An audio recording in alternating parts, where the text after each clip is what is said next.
एक गांव के मुखिया एक बहुत अच्छे इंसान थे, बहुत दयालु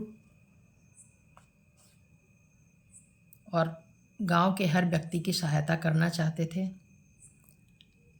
किसी पर उन्होंने कभी ज़ोर ज़बरदस्ती नहीं की। गांव की स्थिति बहुत अच्छी चल रही थी, कोई भी गड़बड़ नहीं थी। किंतु अब गांव के मुखिया बूढ़े हो गए थे।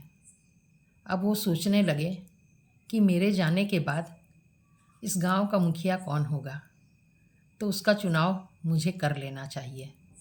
एक सही व्यक्ति को जो गांव की भलाई चाहे,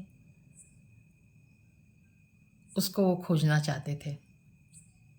उन्होंने गांव के 3 बहुत अच्छे युवकों को एक शाम को बुलाया। जहाँ बुलाया वह स्थान एक बड़ा नाला वहाँ पर बांधा जा रहा था। वहाँ तीनों युवक आए। उन्होंने मुखिया को खोजा, मुखिया तो दिखाई नहीं पड़े। अचानक ही उन्होंने नाले के पास के कीचड़ में धंसी हुई एक बैलगाड़ी देखी, जिस पर एक व्यक्ति बैठा हुआ था और गाड़ी निकालने की कोशिश कर रहा था। किसी तरह भी वह गाड़ी नहीं निकल रही थी। उस व्यक्ति ने कहा कि मेरी सहायता कर दो गाड़ी निकालने में।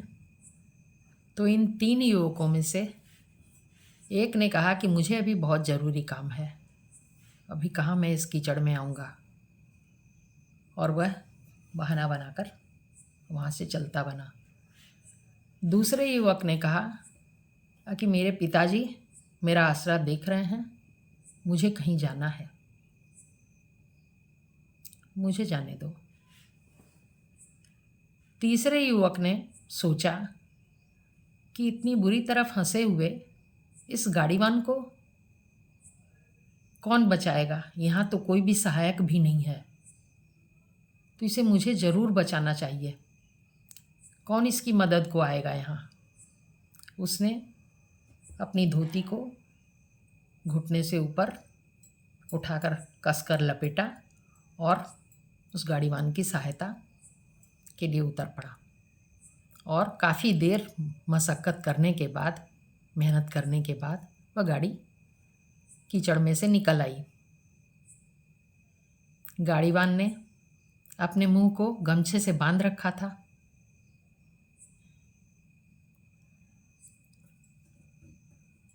जब हाथ पैर धोकर गाड़ीवान ने गमछा खोला चेहरे से, तो युवक ने देखा तो मुखिया थे। मुखिया ने कहा कि तुम मेरी परीक्षा में पास हो गए बेटा, तुम मुखिया के पद के सच्चे हकदार हो। अब मैं तुमको गांव का मुखिया बनाऊंगा।